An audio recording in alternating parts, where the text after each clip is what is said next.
1970년 7월 7일, 대한민국 역사의 기적이 펼쳐진 날입니다. 불가능하다던 428km의 꿈, 경부고속도로가 개통되었습니다. 1960년대 후반, 대한민국의 1인당 국민소득은 겨우 100달러.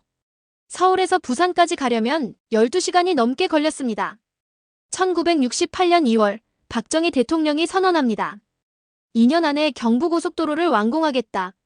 세계는 비웃었습니다. 돈도 기술도 장비도 부족한 나라가 무슨 고속도로냐고요. 하지만 대한민국은 해냈습니다. 매일 9,000명의 인력이 투입되었고 24시간 3교대로 쉬지 않고 달렸습니다. 산을 깎고 터널을 뚫고 강을 건넜습니다. 여름엔 폭염 속에서, 겨울엔 영하의 추위 속에서도 작업은 멈추지 않았습니다. 1969년 공사는 예정보다 빠르게 진행되었고 1970년 7월 7일 드디어 개통식을 맞이합니다. 31개월, 세계가 놀란 속도였습니다. 개통식 날 수만 명의 국민이 현장을 가득 메웠습니다. 첫 차량이 출발하자 함성이 터졌습니다. 해냈다. 우리가 해냈어. 서울에서 부산까지 걸리는 시간 12시간에서 5시간 30분으로 단축. 물류 비용은 30% 이상 절감되었습니다. 한 외신 기자는 이렇게 보도했습니다. 한국인들은 정말 할 수 있다는 것을 증명했다. 경부고속도로는 단순한 도로가 아니었습니다. 대한민국 경제의 동맥이 되었고 하면 된다는 자신감을 심어주었습니다. 이후 중화학공업이 발전했고 수출이 폭발적으로 증가했습니다. 가난했던 나라가 세계 10위권 경제대국이 되기까지 경부고속도로는 그 시작점이었습니다. 428km의 기적. 대한민국이 불가능을 가능으로 만든 날. 1970년 7월 7일을 기억합니다. 1970년 11월 13일 정오. 서울 평화시장 앞에서 한 청년이 온몸에 불을 붙였습니다. 근로기준법을 준수하라. 우리는 기계가 아니다. 22살 전태일의 외침이었습니다. 1970년 서울 평화시장. 3층짜리 건물에 2만 명의 노동자가 일했습니다. 대부분은 15세에서 18세 소녀들. 하루 14시간에서 16시간 쉬는 날도 없이 재봉틀을 돌렸습니다. 환기도 안 되는 좁은 다락방. 먼지가 자욱하고 결핵에 걸려도 병원 갈 돈이 없었습니다. 월급은 1,500원. 한 끼 식사가 50원 하던 시절이었습니다. 재단사 전태일은 달랐습니다. 18살에 평화시장에 들어온 그는 동료들의 고통을 외면할 수 없었습니다.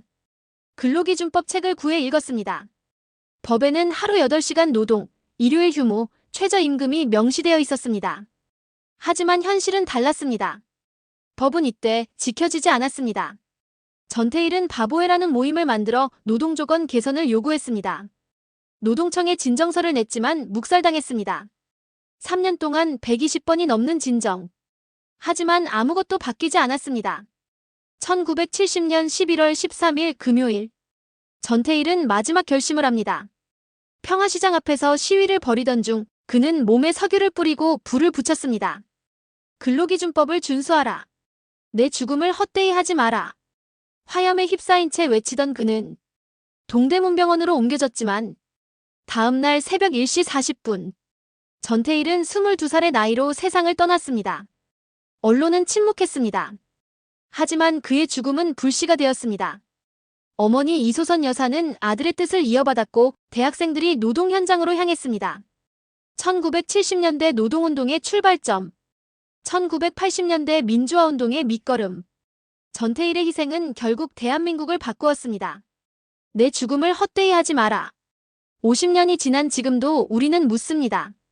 노동의 존엄, 우리는 지키고 있는가? 1972년 7월 4일.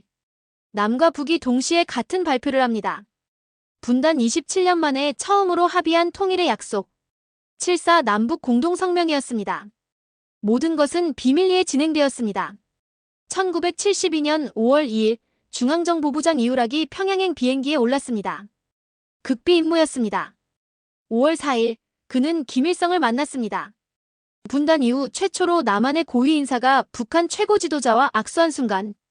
일주일 후 북한의 박성철 제2부 수상이 서울을 방문합니다. 2달간의 비밀 협상이 이어졌습니다. 1972년 7월 4일 오전 10시. 남과 북이 동시에 발표합니다. 남북은 다음의 원칙에 합의하였다. 첫째, 자주. 외세의 간섭 없이 우리 민족끼리 통일을 이루자. 둘째, 평화. 무력을 쓰지 않고 평화적으로 통일하자. 셋째, 민족 대단결. 이념과 사상을 초월하여 하나가 되자. 거리에는 호해가 뿌려졌고 라디오와 텔레비전은 특집 방송을 내보냈습니다. 드디어 통일의 길이 열렸다. 전 국민이 환호했습니다.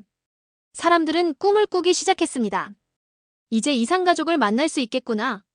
곧 평양에도 갈 수 있겠지. 우리가 살아생전의 통일을 볼 수 있을까? 8월에는 남북적십 자회담이 열렸습니다. 남북조절위원회가 구성되었습니다. 한반도에 평화의 봄이 온 것처럼 보였습니다. 27년 만의 대화에 세계도 주목했습니다. 하지만 3개월 후 박정희 대통령이 유신헌법을 선포합니다. 통일을 위해 강력한 정부가 필요하다. 그렇게 독재가 시작되었습니다. 남북대화는 정권 강화의 명분이 되었고 곧 중단되었습니다. 그럼에도 7.4 공동성명은 남북이 최초로 합의한 통일의 원칙. 50년이 지난 지금도 그 의미는 여전히 유효합니다. 1974년 8월 15일 광복 29주년 경축식이 열리는 국립극장. 아침부터 5천여 명의 관중이 자리를 채웠습니다. 아무도 몰랐습니다. 이날이 비극으로 끝날 것이라는 것을. 오전 10시 박정희 대통령과 유경수 여사가 입장했습니다. 애국가가 울려 퍼지고 경축사가 시작되었습니다. 친애하는 국민 여러분. 바로 그때였습니다. 오전 10시 23분. 총성이 울렸습니다. 범인은 제1교포 문세광. 일본에서 밀수한 권총으로 연단을 향해 발사했습니다. 첫 번째 총알은 빗나갔습니다. 두 번째 총알도 빗나가 합창단 여고생의 머리를 스쳤습니다. 하지만 세 번째 총알. 그것이 유경수 여사의 머리를 관통했습니다. 네 번째, 다섯 번째 총성도 이어졌습니다. 극장은 아수라장이 되었습니다. 비명소리, 아이들의 울음소리, 혼란 속에서 경호원들이 범인을 제압했습니다. 유경수 여사는 급히 서울대병원으로 옮겨졌습니다. 의료진이 총력을 기울였지만 오후 7시 대통령 비서실이 발표했습니다. 유경수 여사께서 서거하셨습니다. 전국이 슬픔에 잠겼습니다. 박정희 대통령은 경축사를 끝까지 마쳤습니다. 피로 물든 연단에서 아내가 쓰러진 바로 그 자리에서 이 정도의 일로 동요해서는 안 됩니다. 그의 눈에는 눈물이 없었습니다. 하지만 그날 밤 청와대에서 그는 처음으로 눈물을 흘렸다고 합니다. 유경수 여사는 소탈하고 검소한 성품으로 국민들의 사랑을 받았습니다. 새마을운동을 적극 지원했고 고아원과 양로원을 자주 찾았습니다. 국민이 편안해야 나라가 편안하다는 것이 그녀의 지론이었습니다. 8월 19일 국민장. 100만 명이 넘는 조문객이 시청 앞 분향소를 찾았습니다. 많은 국민이 진심으로 슬퍼했습니다. 1974년 8월 15일. 광복절은 비극의 날이 되었습니다. 범인 문세광은 사형당했고 한일 관계는 급냉했습니다. 하지만 역사는 기억합니다. 국민이 영원히 사랑했던 영부인을. 1979년 10월 26일 저녁 7시 40분. 서울 종로구 궁정동 안가에서 총성이 울렸습니다. 18년 유신체제의 종말을 알리는 총성이었습니다. 저녁 만찬이 한창이었습니다. 박정희 대통령, 중앙정보부장 김재규, 경호실장 차지철, 그리고 2명의 여가수가 자리를 함께했습니다. 김재규는 평소와 달리 긴장한 모습이었습니다. 그에게는 계획이 있었습니다. 저녁 7시 40분경 김재규가 차지철에게 말합니다. 실장님, 나가서 담배 한 대 피우시죠. 화장실로 향한 김재규. 권총을 꺼내 들었습니다. 오후 7시 41분. 김재규가 식당으로 돌아와 차지철을 향해 발포합니다. 첫 번째 총알이 차지철의 팔을 스쳤습니다. 이 새끼가 미쳤어. 차지철이 소리쳤습니다. 두 번째, 세 번째 총알. 차지철이 쓰러졌습니다. 박정희 대통령이 소파 뒤로 몸을 피했습니다. 김재규가 대통령을 향해 방아쇠를 당겼지만 총알이 나가지 않았습니다. 탄창을 교체한 김재규. 다시 방아쇠를 당겼습니다. 박정희 대통령의 가슴에 총알이 박혔습니다. 대한민국 제5대, 6대, 7대, 8대, 9대 대통령. 18년 집권의 종말이었습니다. 새벽 4시 비상계엄이 선포되었습니다. 하지만 국민들은 아직 몰랐습니다. 다음 날 아침에야 라디오를 통해 소식이 전해졌습니다. 박정희 대통령이 어젯밤 서거하셨습니다. 18년 독재가 끝난 순간이었습니다. 김재규는 재판정에서 말했습니다. 나는 민주주의를 위해 총을 쏘았다. 하지만 그는 사형당했습니다. 박정희에 대한 평가는 여전히 엇갈립니다. 경제발전을 이룬 지도자인가, 민주주의를 파괴한 독재자인가. 12.6은 한 시대의 끝이자 새로운 시대를 향한 시작이었습니다.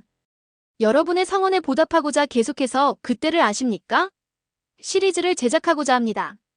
앞서 여러분의 소중한 응원을 구독과 좋아요로 돌려주시면 더 큰 힘이 되겠습니다.